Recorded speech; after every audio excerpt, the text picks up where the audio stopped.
Bom dia, boa tarde, boa noite a todos. Sejam bem-vindos ao nono episódio da quinta temporada do Bate-Papo sobre Composição.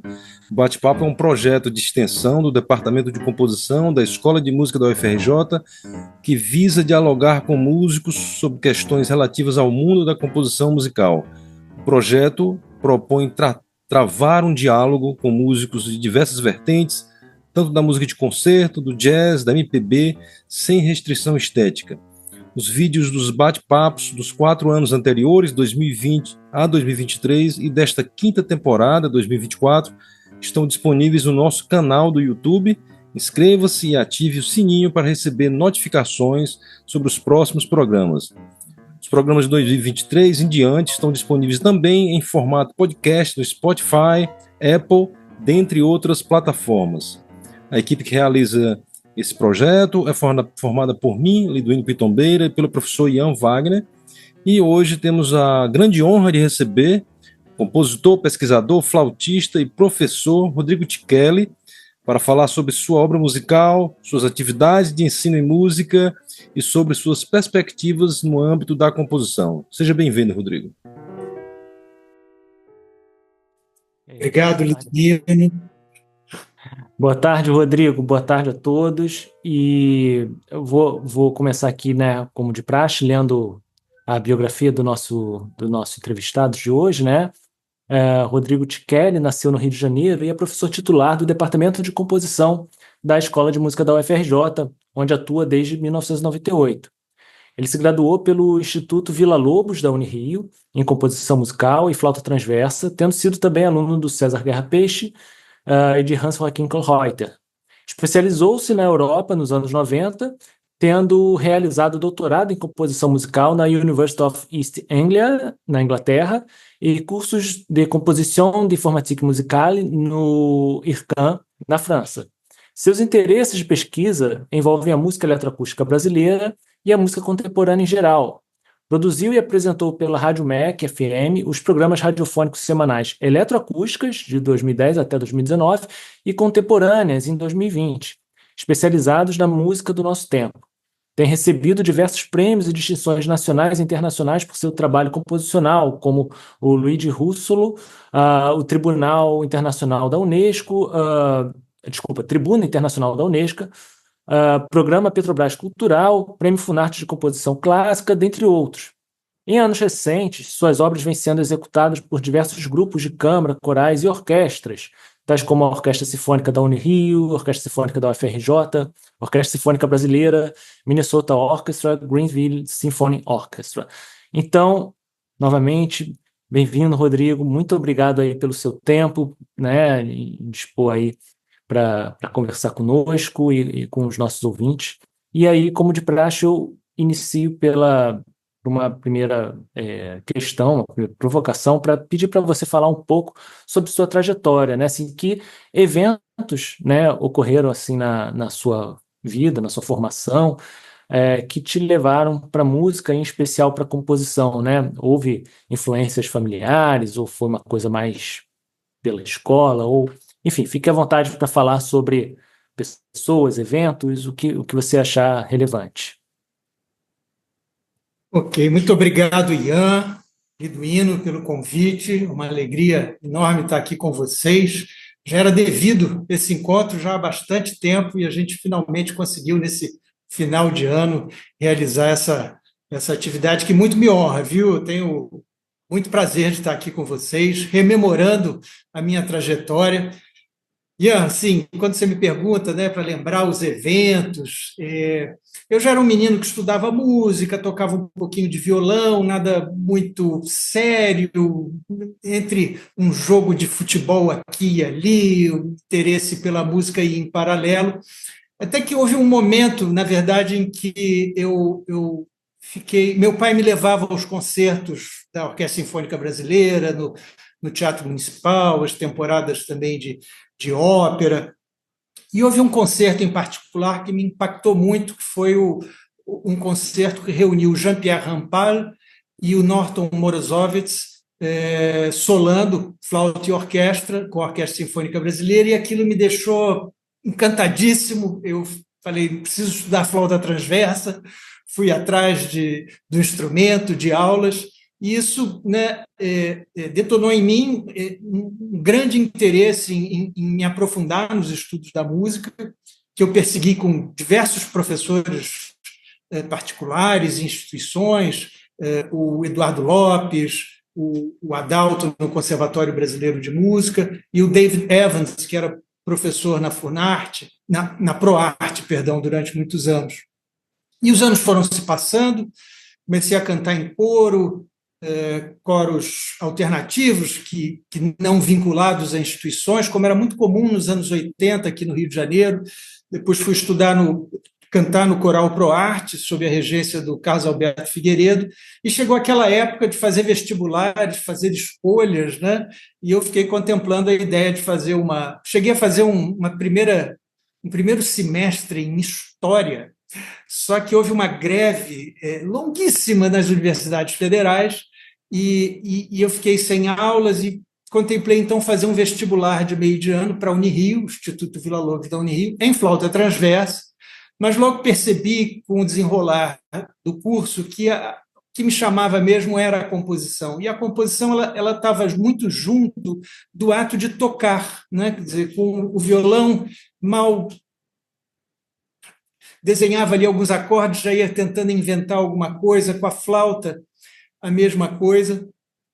E aí prossegui, né, na graduação em composição, no Instituto Villa-Lobos, tive grandes mestres, saudosos Davi Korenchendler e Vânia Dantas Leite, que em diferentes momentos foram meus professores de composição na Unirio, e tantos outros mestres de lá que muito me influenciaram, Antônio Guerreiro, Karol Gubernikov, José Maria Neves, Rui Vanderlei, Helder Parente, enfim, toda uma geração de brilhantes músicos reunidos lá por Salomé Gandelman no Instituto Villa-Lobos, também Ricardo Takuchan. Durante a minha graduação, Takuchan teve afastado alguns anos para fazer seu doutorado, e fui paralelamente perseguindo também interlocutores externos. Eu sempre fui alguém muito curioso, eu não queria me filiar a uma só corrente estética ou uma só orientação composicional, o que,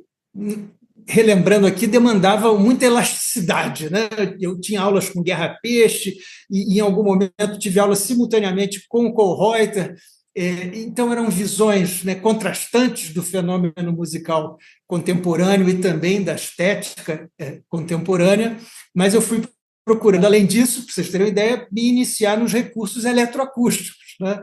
Por isso, tive aulas com Vânia e alugava o Estúdio da Glória uma tarde por semana para me enfronhar nas técnicas de música eletroacústica. Esse processo acabou com o fim da graduação, né? Todo compositor, né? Todo aluno de composição, quando termina a sua graduação, se pergunta o que é que eu vou fazer da vida. A composição não sendo em si uma atividade que, né, proveja o sustento do jovem compositor, e eu sempre tive muito interesse na atividade de ensino, né? Paralelamente a todo esse processo, eu era um professor particular de percepção, de harmonia, de análise musical, né? Tive vários alunos ao longo desse período, fui monitor de uma série de disciplinas justamente desse conjunto aí das disciplinas teóricas, e vislumbrei fazer uma pós-graduação. Eu tinha uma inquietude muito grande, o Brasil dos anos 80 era um país muito complicado, hiperinflação, toda uma série de questões que me empurraram, então, pelo desejo de ir para fora do país, né?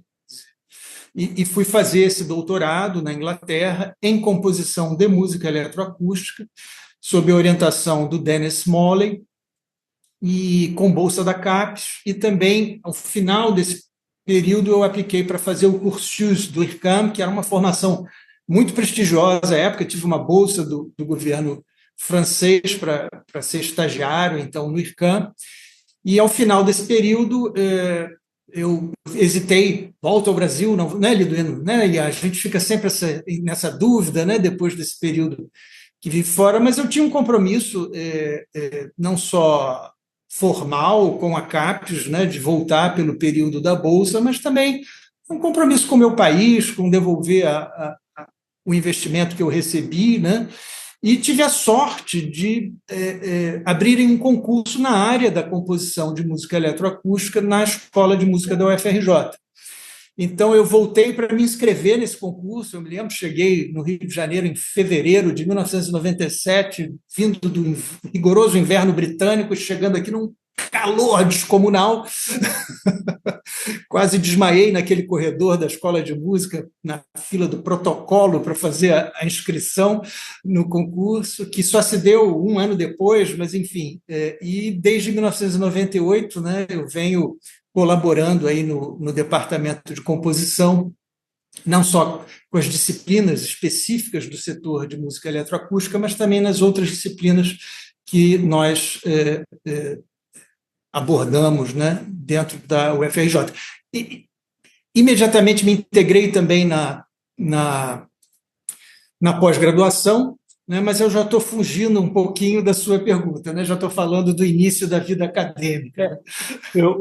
O Liduino vai ter uma outra questão para te fazer agora, mas só para... Eu acho que é interessante aproveitar o gancho, que eu acabei não falando isso na introdução, mas eu acho que o pessoal que está acompanhando a gente saber, né, que assim, eu fui teu aluno, né, durante a graduação, né, eu entrei justamente em 98 na graduação, né, eu devo ter feito aula contigo em 99, acredito, ou 2000, por aí, né, foi uma das duas primeiras turmas, né, e foi um período bastante intenso. Eu acho assim que né, a escola de música estava sentindo uma transformação, um certo, digamos, upgrade, né, assim, na área de composição com, né, a tua chegada, a chegada de outros professores também, mas também com o estabelecimento, né, do LAMUT, né, do Laboratório de Música e Tecnologia, e que, né, você colaborou desde o início, né, da sua jornada na escola de música, e que, né, hoje você está à frente dele. E, enfim, só para pontuar isso, para não esquecer, mas eu vou deixar a palavra aqui para o Liduino, que vai emendar a próxima questão. Muito bom. Bom, Rodrigo, você é uma figura central na música eletroacústica brasileira, né? Mas também tem uma larga produção de música acústica, né? Eu, por exemplo, adorei a execução do seu quinteto de sopros, né? Sobre o qual a gente vai falar ainda nesse programa. Eu pergunto, então, qual a importância da música eletroacústica na sua produção composicional para instrumentos acústicos? Como é que você dialoga essas duas vertentes, né? Aparentemente dicotômicas, mas que podem se complementar muito, né? Uma questão maravilhosa, Liduino. Você sabe que essa minha curiosidade pelos recursos eletroacústicos, ela se deu em grande parte também por uma ânsia do jovem compositor de se tornar independente para se fazer ouvir. Nos anos 80, eu percebia que a agenda cultural das grandes orquestras, dos grandes organismos culturais, era muito refratária à nova música, em geral, e, sobretudo, à música de jovens compositores. E eu queria encontrar um meio de expressão que viabilizasse, né, a produção de obras que fossem ouvidas publicamente, difundidas, né? Então, paralelamente a essa minha formação em composição instrumental, estudando o cânone da tradição, né, quer dizer, eu segui também um chamado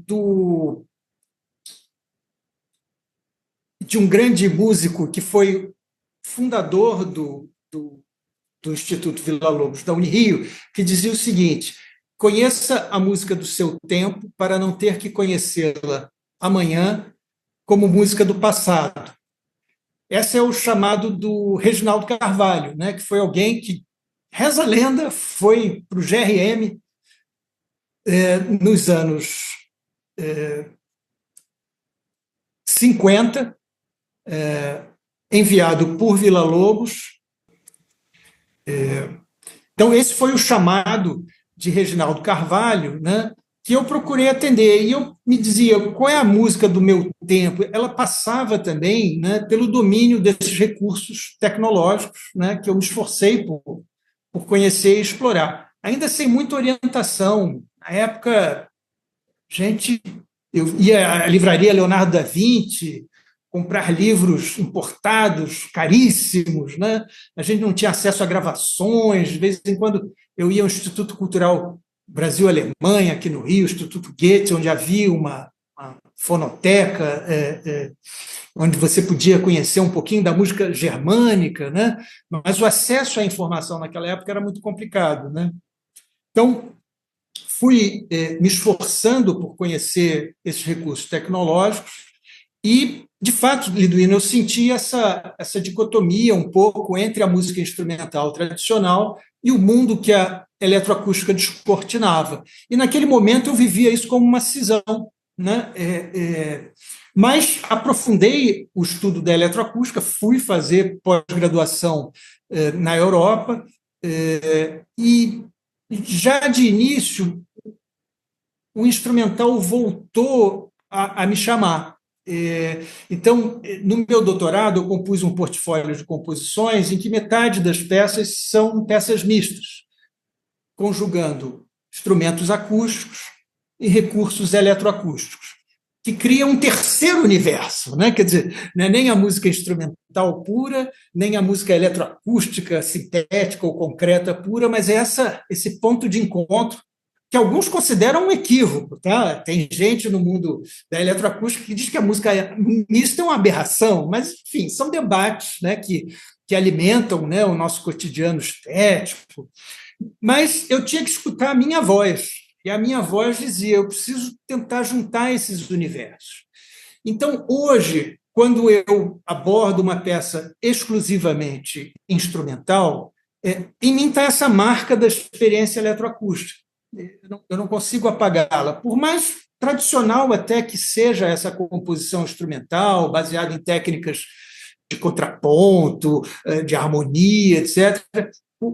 A sensibilidade do timbre que a experiência eletroacústica provocou em mim está presente nas escolhas instrumentais. Eu não estou dizendo com isso que o compositor instrumental não tem sensibilidade para o timbre, tá? O que eu estou dizendo é que a minha experiência com a eletroacústica moldou a minha sensibilidade para certas combinações instrumentais, inclusive nesse quinteto de sopros que você mencionou, né? Tem um dedo do compositor eletroacústico ali, apesar de ser uma obra feita expressamente para dialogar com um trio de madeiras que eu compus na época que era aluno do Guerra Peixe, 30 anos antes, né? Então, é uma peça da meia-idade, né, em que o cara olha para a sua juventude, repensa e marca uma distância e também um ponto de redescoberta daquele momento, daquela fonte, né?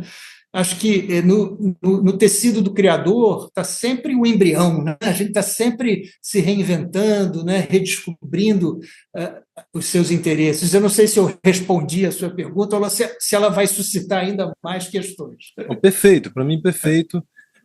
Sim, acho que a gente podia até aproveitar que você já adentrou um pouco numa questão um pouquinho além, né? Que é justamente a outra questão que a gente tinha aqui em mente, né?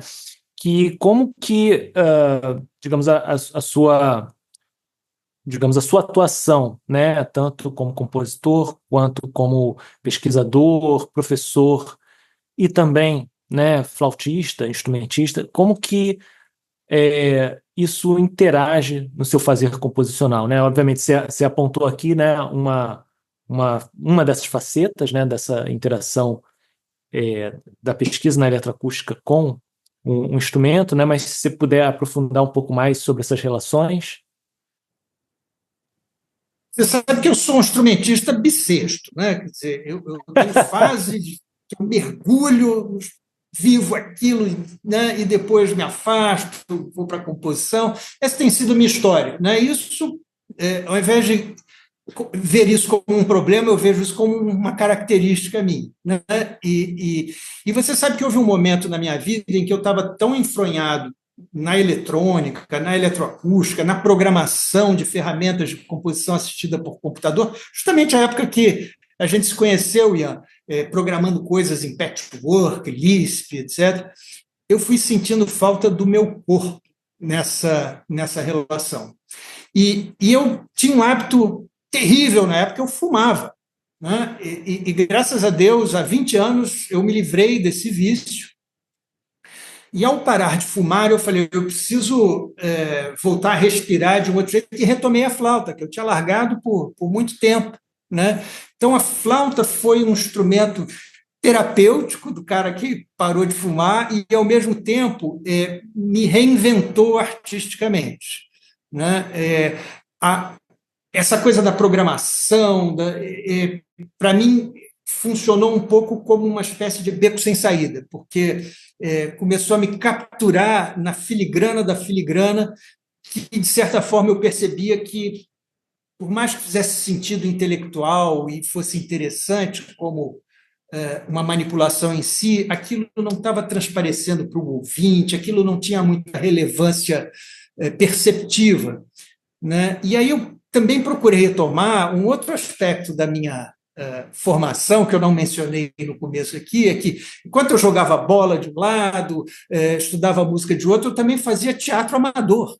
Eu fazia parte de um grupo na escola e fizemos temporadas de teatro experimental no Teatro Cacilda Becker, aqui no Rio, no Sesc Tijuca.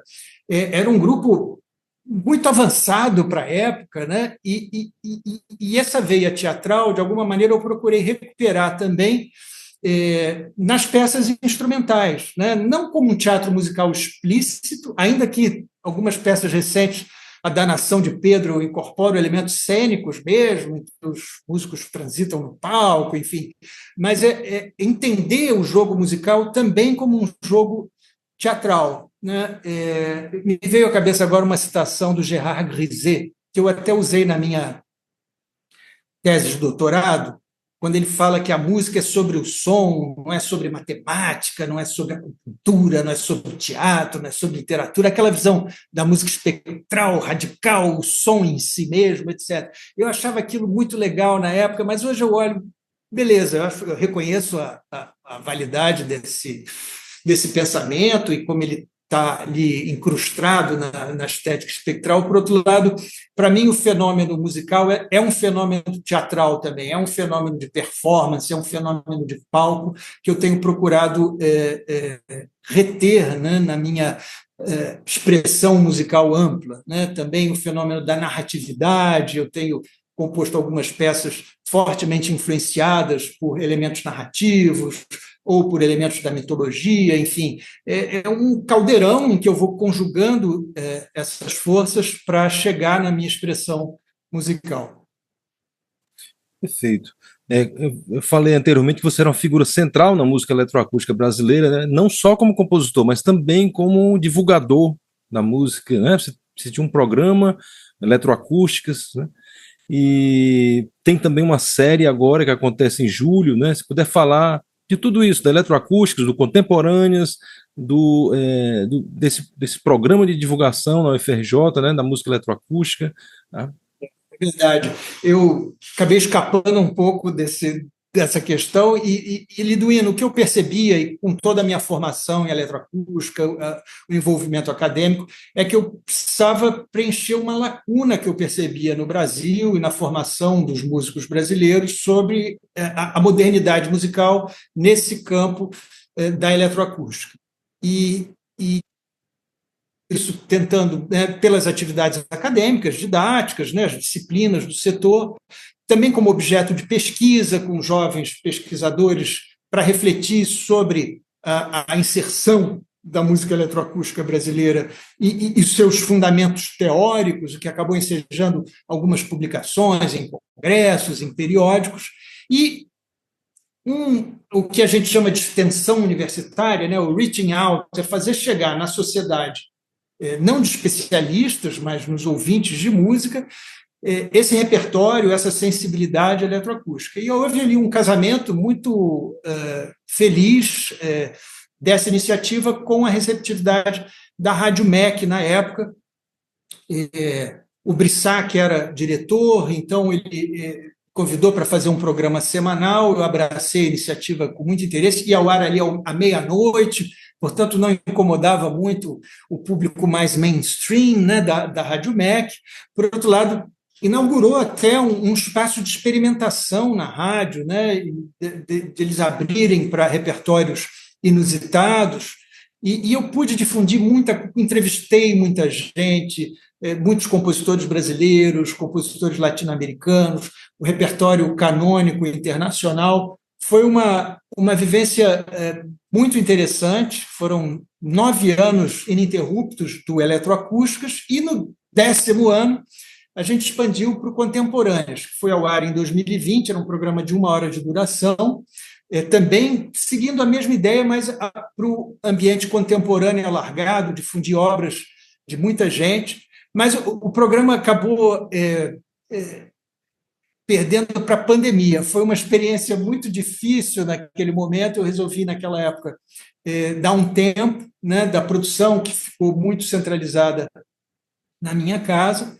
E quando a gente, saindo da pandemia, né, retomou as atividades do laboratório de música e tecnologia na UFRJ, eu vislumbrei um evento que, na verdade, era para ser a antítese da virtualidade pandêmica, né? Quer dizer, eu não aguentava mais as lives, as aulas online, as audições de YouTube, etc. Assim, vamos fazer uma semana imersiva, todo mundo junto no Salão Leopoldo Miguel, montando som, ensaiando, tocando essas obras, debatendo presencialmente esse repertório. Foi aí que surgiram as maratonas de música eletroacústica. Nós fizemos 2 edições, né, esse ano, a segunda, e no ano passado a primeira, e estamos planejando realizar a terceira ano que vem, quando o Lamute completa 30 anos de existência. O Laboratório de Música e Tecnologia teve entre seus primeiros alunos o jovem Ian Wagner, continua jovem, então, mas foi o laboratório Mais cabelos brancos agora. Fundado pelo Rodolfo Caesa, colega que já se aposentou da escola, e pela Marisa Rezende, também igualmente aposentada, e ao qual eu me integrei já 3 anos depois, quando entrei na Escola de Música em 98, e tenho colaborado intensamente ao longo desse tempo todo, né? Então, o tema da Mamuse, como a gente apelidou o evento, será os 30 anos do Lamute. Vamos chamar os ex-alunos, os ex-coordenadores. Liduino foi coordenador do Lamute um período aí nos anos 10, e a gente quer fazer uma reflexão sobre essa história compartilhada, né? Um momento de encontro, né? Para a gente pensar a contemporaneidade também, né? Para onde segue essa música contemporânea, né? Que nos permitiu, ao longo dessa trajetória toda, explorar territórios tão inusitados, né? Eu acho que eu já estou antecipando uma próxima questão de vocês, né? Não, justamente, eu ia entrar nisso, né? Saber da sua opinião, né, sobre o estado atual, né, da produção contemporânea, principalmente Brasil, América Latina, assim, o que você tem visto, né? E o que você enxerga de perspectivas futuras, né?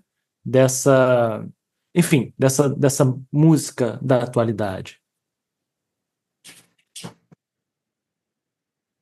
A geração, de certa forma, foi atualizar-se técnica e esteticamente num ambiente em que o Brasil estava muito fechado, né? A gente saiu de uma ditadura, havia uma série de restrições de acesso à informação generalizada, então houve esse esforço muito grande de modernização das linguagens, das técnicas, ao mesmo tempo em que o mundo da música contemporânea se fragmentava muito, né? Quer dizer, a gente estava saindo da ideia de um cânone ordenador para uma pluralidade de recursos, técnicas, estéticas, convivendo mais ou menos pacificamente, sempre em disputa, né, por oportunidades e cada vez mais escassas.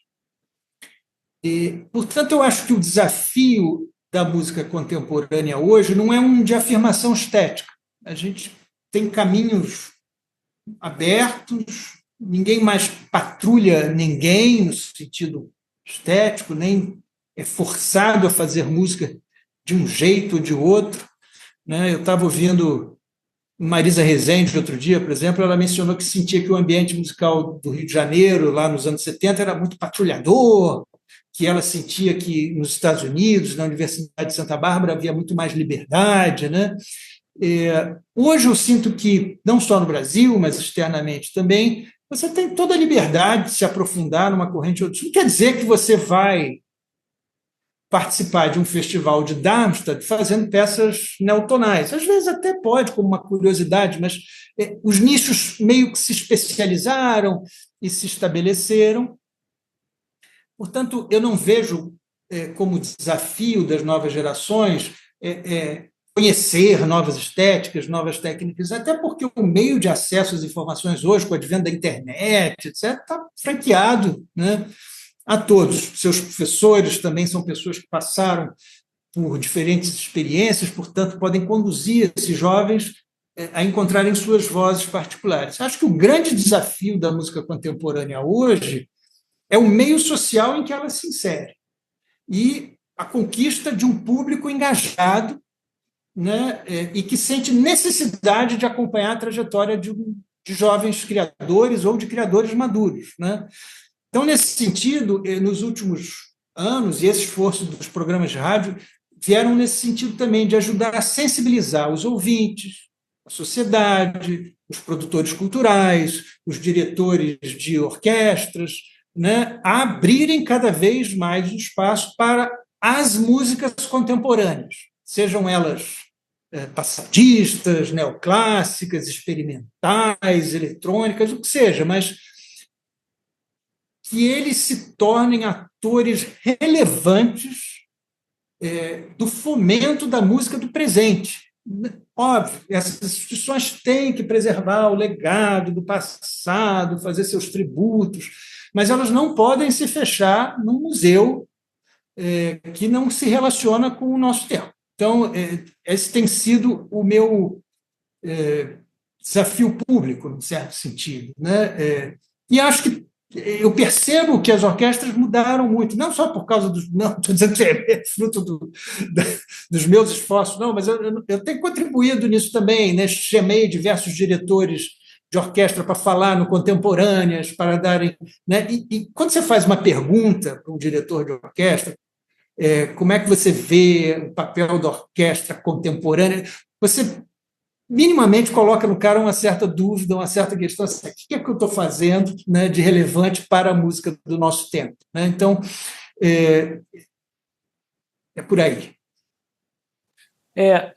Liduino, me permite aqui pegar um gancho aqui, que uma coisa que eu fiquei pensando aqui, né, ao longo da sua fala, Rodrigo, para também ouvir um pouco, assim, como que você enxerga, né, digamos, o perfil do aluno de composição, né, da atualidade, assim, aproveitando, pensando assim, né, pegando a sua experiência, né, enquanto aluno de composição, lá no seu período de formação, até o momento que você começa a dar aula na UFRJ, e depois, ao longo dessas últimas décadas, né, à frente aí da UFRJ, você teve a oportunidade de ter, né, um convívio com um número muito grande, né, de alunos e com, digamos, situações sociais, tecnológicas, culturais muito diferentes, né? Você citou a questão, né, do seu período de formação, da dificuldade do acesso, né, às informações, a gravações, a partituras, etc.,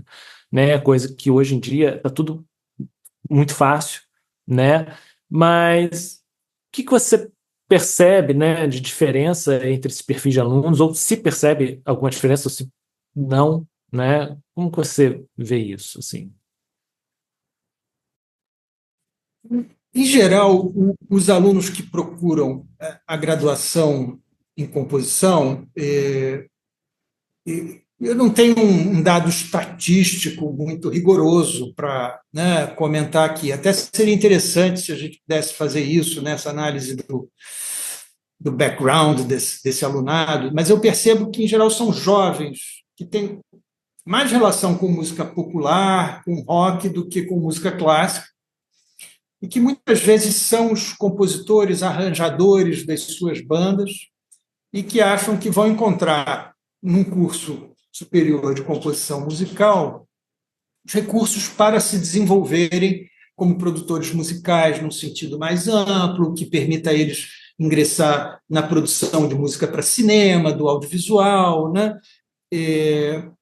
Raros, mais raros, não é que sejam tão raros assim, mas mais raros são os alunos que estão dentro da tradição da música de concerto propriamente e que querem ir atrás disso. Um outro alunado relevante dos cursos de composição são aqueles músicos que já fizeram graduações em instrumentos, em licenciatura, e que reingressam, muitas vezes já estão no mercado, mas sentem lacunas nas suas próprias formações e buscam na composição, na graduação em composição, um aprofundamento do seu conhecimento técnico, musical.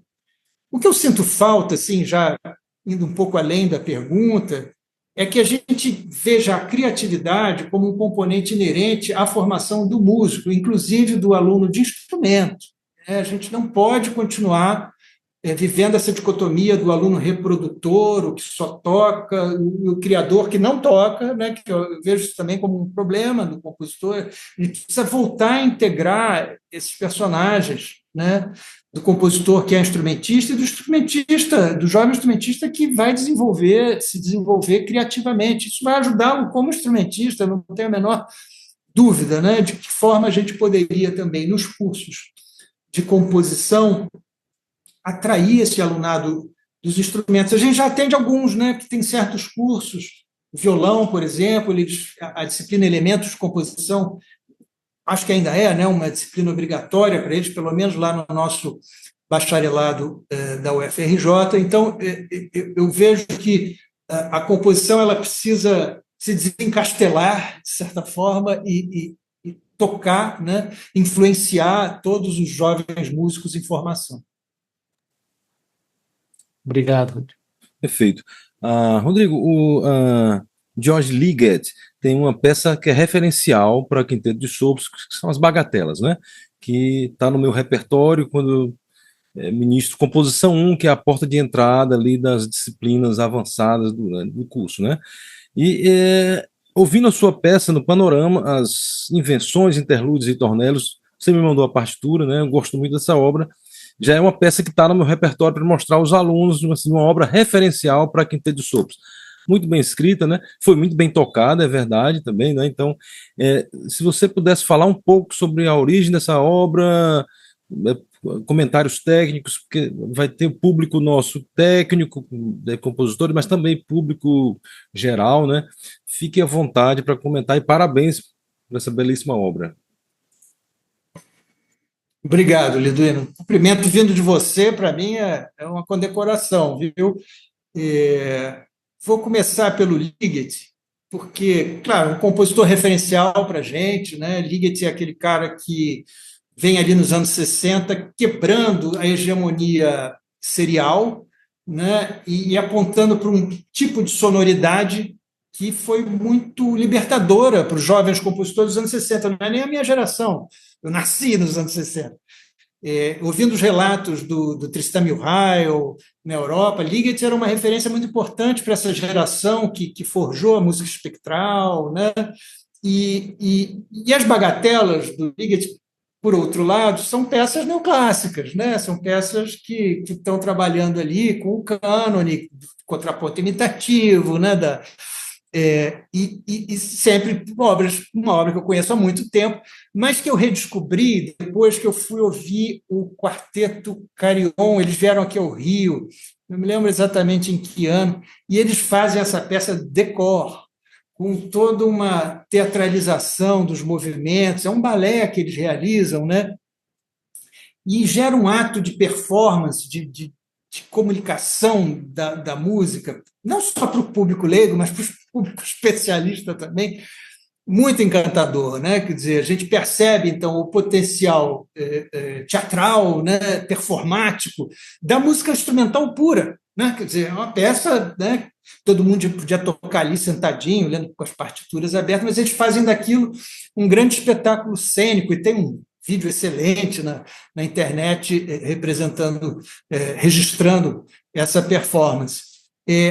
O meu quinteto, por sua vez, como eu falei, ele se deu quando eu estava me aproximando dos 30 anos da composição de uma outra obra, que é o trio para flauta, clarinete e fagote, que eu fiz sob orientação do Guerra Peixe. Assim, mas ali em 2015, 2016, quando estava me preparando para fazer a promoção a professor titular, sabe que a gente é convidado a refletir sobre a própria trajetória. E aí eu comecei a relembrar muito a convivência com Guerra Peixe, essa obra que foi uma obra muito importante para mim, porque ela ganhou um prêmio Villa-Lobos da escola, no centenário do Villa-Lobos, em 1987, num concurso promovido pela Escola de Música da UFRJ, gente muito destacada na banca, e eu estava num momento, né, de muita inquietude, eu estava tocando muita flauta, e você sabe que na minha formação musical, o Quinteto Villa-Lobos foi uma das peças-chave. Eu ia assistir a concertos deles ali no Museu Nacional de Belas Artes, tinha uma série, sempre que eles estavam se apresentando aqui no Rio de Janeiro, eu ia atrás deles, né? E o Quinteto Sopros, por sua vez, é uma peça, como o título sugere, muito fragmentária, né? Invenções, interlúdios, ritornelos e, além de tudo, imperfeitos, né? Eu não deixo de fazer alusão a um título de um romance do Rubem Fonseca que eu gosto muito, Pensamentos, Ilusões, Pensamentos Imperfeitos, alguma coisa assim, agora não me lembro exatamente. Mas o fato é que eu quis jogar com a ideia de forma ritornelo, que é uma ideia muito cara para a música barroca, tem uma espécie de refrão ou de tema recorrente que você revisita, que você retransforma, às vezes integralmente, às vezes transposto, às vezes fragmentado. E Liduino, Ian, assim, eu ultimamente tenho me dado conta, eu quero fazer a música eu quero ser um canal para a música. Eles falavam história de cavalo, não sei. Os gregos falavam que existe lá uma inspiração divina que passa pelo Criador, que positiva, que joga para o rapsodo, para o intérprete, que chega no público, um canal de criação. Às vezes a gente se prende muito à ideia de que tem que fazer uma coisa desse jeito e a música quer ser outra coisa. Então eu tenho abraçado muito essa ideia de uma composição, de ser um canal para a composição, a maneira como ela vai se dando. E essa peça se deu de uma forma fragmentária. São sessões contrastantes, com recorrências, claro, com muito jogo. Aí vem das técnicas do contraponto, da transformação motívica, e por mais contrastantes que os motivos sejam, eles compartilham de um elemento genético comum, né? E ela resultou, então, numa peça de mais ou menos 9 minutos de duração, 10 minutos, em que, com muita vivacidade, com muita mudança de clima e de ambiente, eu contraponho ideias mais contrapontísticas com ideias homofônicas, com outras mais texturais, que vão se urdindo, vão se questionando, vão se sucedendo, vão se retomando, até completar a composição. Eu falei que ela dialoga com esse ímpeto inicial, guerra peixiano, neoclássico, lá das minhas origens, né? Mas que navega pelas influências ligetianas, eletroacústicas e outras, como nas pesquisas de certas combinações timbrísticas não muito óbvias dentro do próprio quinteto de sopros, um jogo de oitavas sobrepostas em que o clarinete está no sobreagudo, a flauta no grave, mesmo recursos mais tradicionais de oitavação, mas que aparecem como certas cunhas, né, que abrem o timbre da instrumentação. Essa peça ela foi muito fértil também, porque de uma costela dela surgiu a música noturna, que é um ciclo de 5 peças para orquestra de cordas, solistas. Saiu de um dos pensamentos imperfeitos, uma das invenções, um dos interlúdios dessa peça, a base de toda a música noturna, que é um ciclo de 50 minutos de duração, e, e ela resultou, então, nessa grande performance do Quinteto Villa-Lobos. Já deu uma alegria imensa, né? Essa nova geração do quinteto abraçou esse desafio de fazer a peça e eles estão determinados a gravá-la, a lançá-la e continuar tocando a peça. Eu tenho que fazer um agradecimento muito especial a toda a equipe do Panorama e, em especial, ao professor Roberto Macedo, que foi alguém que insistiu muito para que a peça fosse realizada. Ela já tinha sido selecionada para o Panorama anterior, mas a gente não tinha encontrado um quinteto que topasse o desafio, e dessa vez a participação do Quinteto Villa-Lobos foi determinante para que essa peça pudesse, quase 10 anos depois, vir a público. Perfeito. Outra obra sua que a gente queria que você falasse um pouco sobre ela é o 15º Harmônico, né, que tem uma gravação no Instituto Piano Brasileiro, né, que a gente vai disponibilizar o link aqui para a nossa audiência, né? Se puder falar um pouco sobre ela, o processo composicional, né, a importância dela dentro do seu catálogo, por favor. O 15º Harmônico é uma obra muito importante para mim. Foi uma das últimas peças que eu fiz no período do doutorado, que eu depois revisei quando estava no IRCAM, na França. Ela procura fazer uma ligação dos sons acústicos instrumentais com os sons eletroacústicos, em que eu bolei uma estratégia de fusão harmônico-espectral, utilizando a linguagem harmônica do piano para criar filtros para os sons eletroacústicos de origens as mais diversas possíveis. Tá? Ali tem som de percussão brasileira, agogô, tamborim, percussão sinfônica, flautas sintetizadas que seguem a lógica harmônico-espectral da escrita pianística e do timbre do piano. Né? Por isso que o timbre do piano é muito peculiar, que o seu 15º harmônico é 16 vezes, então é um harmônico estranho, que é o 15º, mas é o 16º, né? A frequência da fundamental. Então, o que gera assim, essa sensação peculiar do timbre do piano. Eu peguei essa referência num artigo do Claude Cados, que é um grande pesquisador em acústica instrumental, e usei isso como mote, né? Ao invés de chamar de peça para piano e eletrônica, 15º Harmônico é um título sugestivo. Então é uma peça que tem início com uma sequência solo do piano, muito vigorosa na região médio-grave, ritmicamente pulsativa e toda intrincada ali num idioma muito cerrado, e a eletroacústica explode essa sequência com harmônicos agudos, e aí o piano entra num diálogo em contraponto. Na verdade, o que a eletroacústica faz inicialmente é repetir a sequência inicial do piano, mas radicalmente transformada pelos processos eletroacústicos que eu vinha refinando no doutorado. Eu trabalhei muito com a ideia de filtragem cruzada, né? E aí, então, num certo sentido, a peça inicialmente se assemelha à ideia de um tema em variações, muito transformado pelas técnicas eletroacústicas, que depois vai se fragmentando para uma série de desenvolvimentos focais, né? A peça tem uma espécie de culminância, onde depois eu explodo essa estrutura de grandes sessões, e aí a gente passa a ter diálogos mais episódicos, de trocas de energia entre o agente pianístico em cena, o resultado da eletroacústica que projeta esse som pelo espaço, né?